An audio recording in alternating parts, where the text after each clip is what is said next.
vezujući tako neraskidivim vezama Srbiju i Crnu Goru. Žena mu rano umire, a knez Petar sa svoje troje dece, Jelenom, Đorđem i Aleksandrom, živi u Ženevi i kao običan građanin, privržen slobodarskim idejama, prevodi i objavljuje delo engleskog filozofa Johna Millsa o slobodi.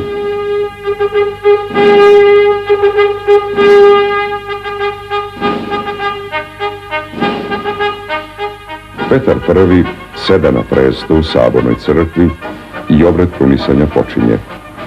Ministar vojske predaje mu kraljevski plašt kao simbol vladarskog dostojanstva.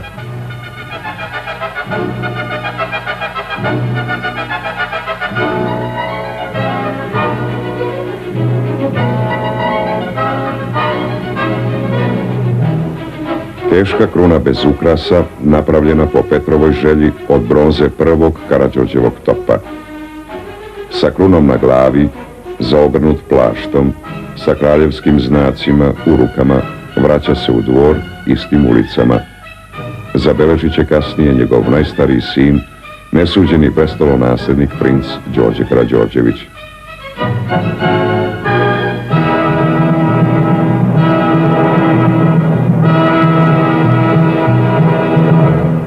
Kralj Petar I Karađorđević, vladar Srbije, vojnik po vaspitanju, demokrata po ubeđenju, odlučno zastupa načela građanske demokratije.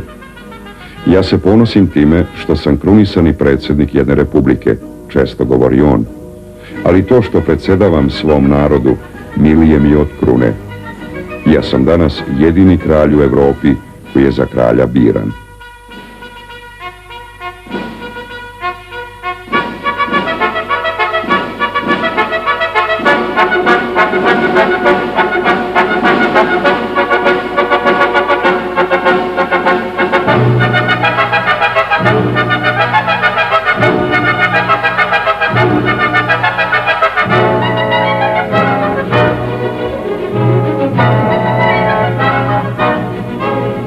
Pod imenom legendarnog hajdučkog vođe Petra Mrkonjića bori se 1875. godine u bosansko-hercegovačkom ustanku protiv Turaka.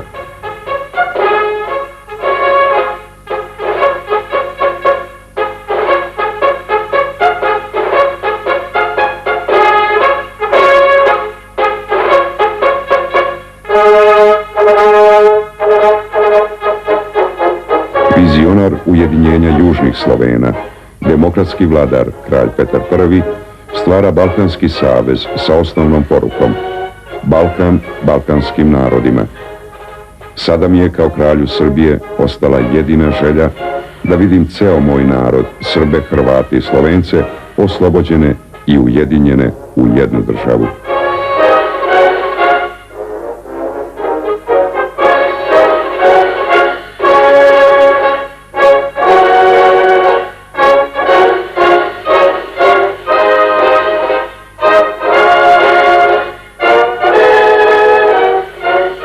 Vojnik diplomata, kralj Petar obilazi sve važnije evropske prestonice.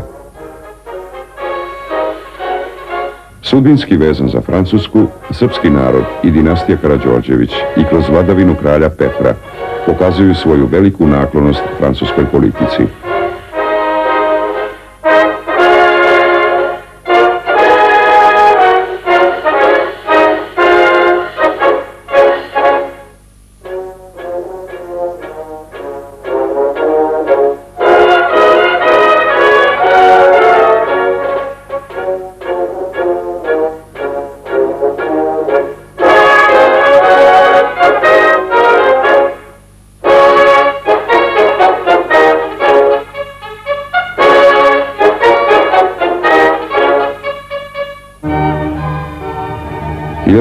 1911. Pariz dočekuje kralja Petra.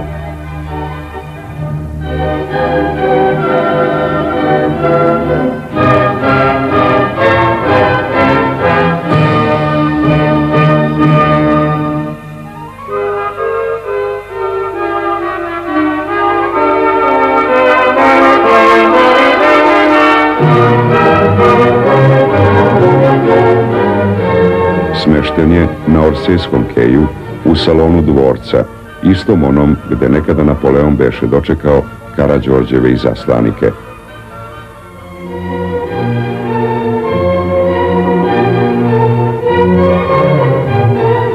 Povratak srpskih pobednika iz Balkanskih ratova obeležava trijumf mnogih junaka, vojvode putnika, samo kralja Petra i pre svih njegovog mlađeg brata, kneza Arsena Karađorđevića.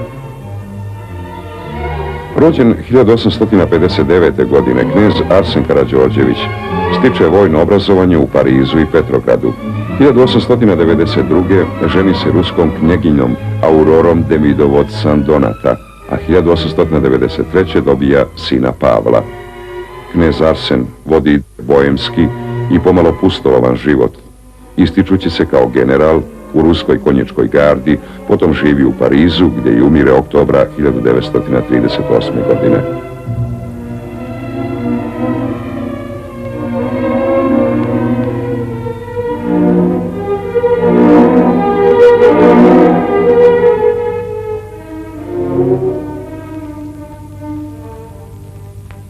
Kralj Petar I. Karađorđević, uleto 1914. bolestan, predaje vladarsku dužnost svom mlađem sinu Aleksandru. Ipak, ratnik po vaspitanju, učestvuje u Prvom svjetskom ratu i ulazi živ u legendu. Na padinama Šumadije, na Oplencu kraj Topole, kralj Petar I. će podići crkvu Svetog Đorđa, zadužbinu i mauzolej. Pod veličanstvenom kupolom ležaće preci i potomci dinastije Karađorđević. Blizak nam je taj veliki demokrata, naš savremenik, kralj Petar I, koji se 1844. godine rodio u Beogradu i u njemu umro 77 godina kasnije.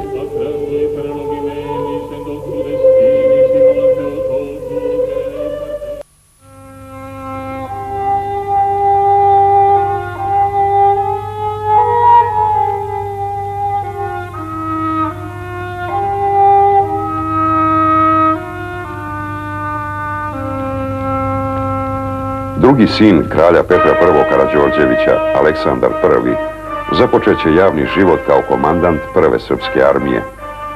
Pomalo čudno ponašanje princa nasljednika Đorđa primoraće kralja Petra I. da godine 1909.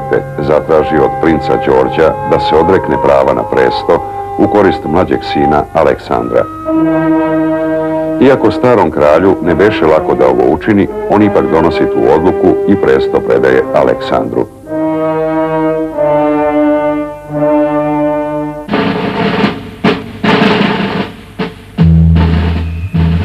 Istorija Srba jeste istorija ratova. Ipak, mi se ni u ovoj priči nećemo baviti ratovima, ali moramo istaći mnoge ratne zasluge koje će kralje da posjedovati.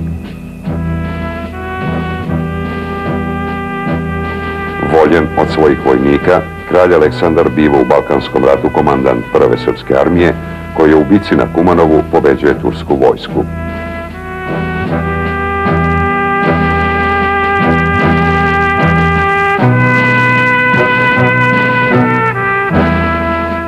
U Prvom svjetskom ratu uzeće kraljevsku vlast, deleći kao vrhovni komandant sudbinu svog naroda.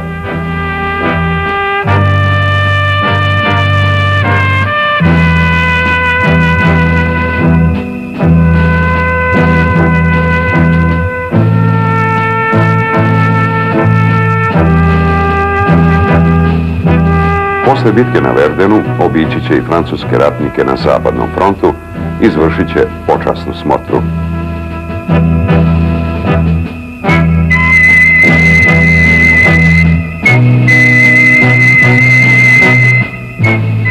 Nakon Verdena putovat će u London, gde će se ministar Pašić zalagati za stvaranje Velike Srbije, a regent Aleksandar za stvaranje Jugoslavije.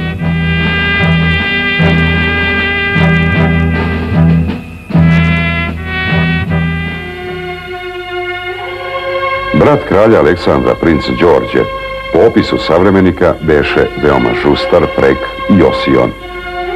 Zbog sukoba sa bratom biće 16 godina izolovan na Belju i lečilištu u Topolnici kod Niša, odakle se igrom sudbine oslobađa 6. aprila